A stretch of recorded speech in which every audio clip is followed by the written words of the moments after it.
Entering 3/10 of an inch into the wood. 入木三分。 Hello everyone.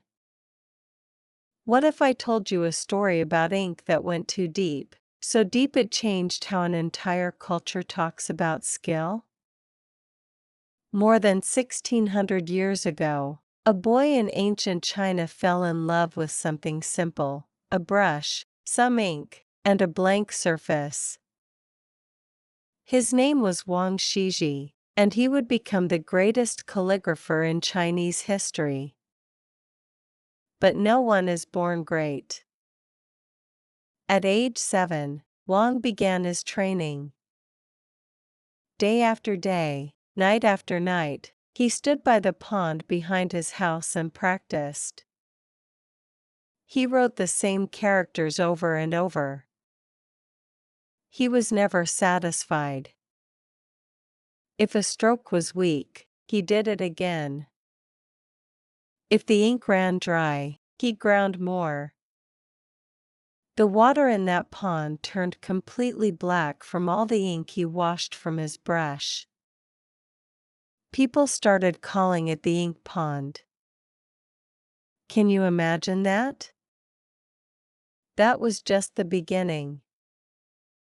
When Wang was a teenager, he found a secret book about calligraphy hidden under his father's pillow. He stole it and read it every night. His father caught him. Instead of being angry, the father smiled. He knew his son had a fire inside him. Wang didn't just copy the old masters. He absorbed everything and then created his own style. His characters were elegant but strong, soft but powerful. By the time he was in his 30s, everyone knew his name. He wrote the famous preface to the Orchid Pavilion Gathering when he was 33. He wrote the scripture of the Yellow Court when he was 37. His work was so precise, so balanced, that other artists wept when they saw it. They said it felt alive. One day, the emperor needed a ceremonial prayer board for a great sacrifice. He asked Wang Shiji to write the sacred words on a fresh wooden board. Wang picked up his brush. He didn't rush. He let the ink flow. He pressed the brush into the wood with the weight of all those years, all those nights by the black pond. The characters seemed to breathe on the surface. The emperor was pleased. The board was given to the royal carpenters to carve the characters into the wood. But when the workers started cutting, something strange happened. They shaved off a thin layer of wood and the ink was still there. They shaved off another layer.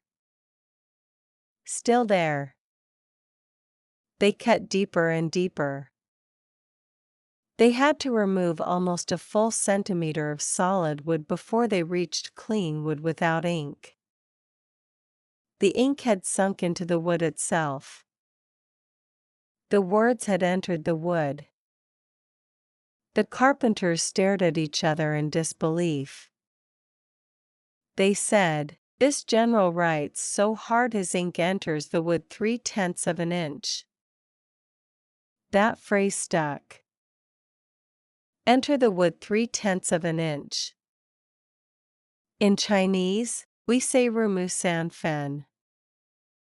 Here is where the story shifts from a literal miracle to a metaphor for life.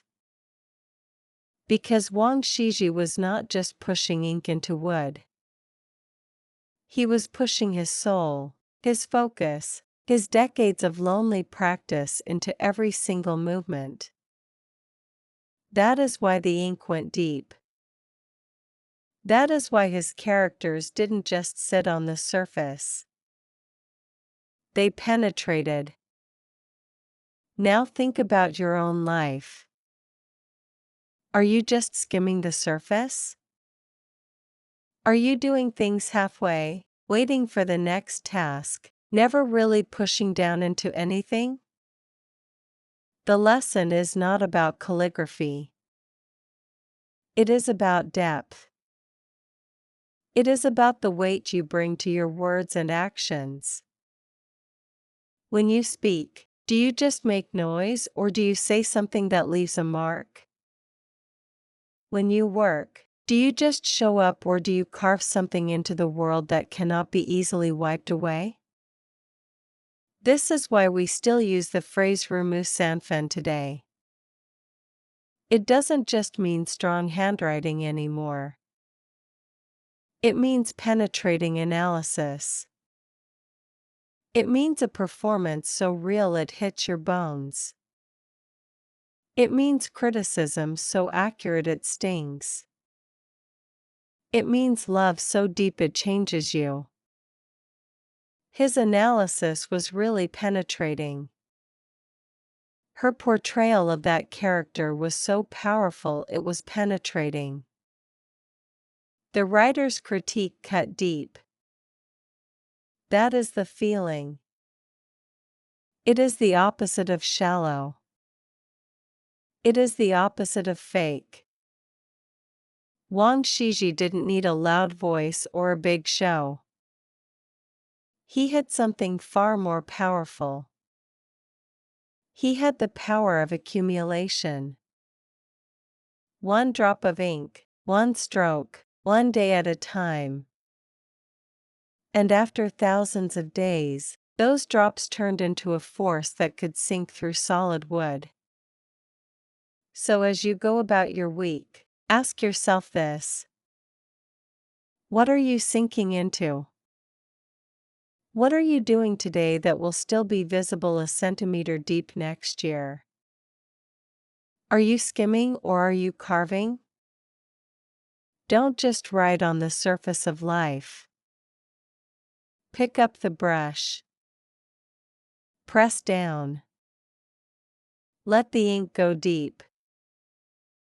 That is the secret of the sage of calligraphy.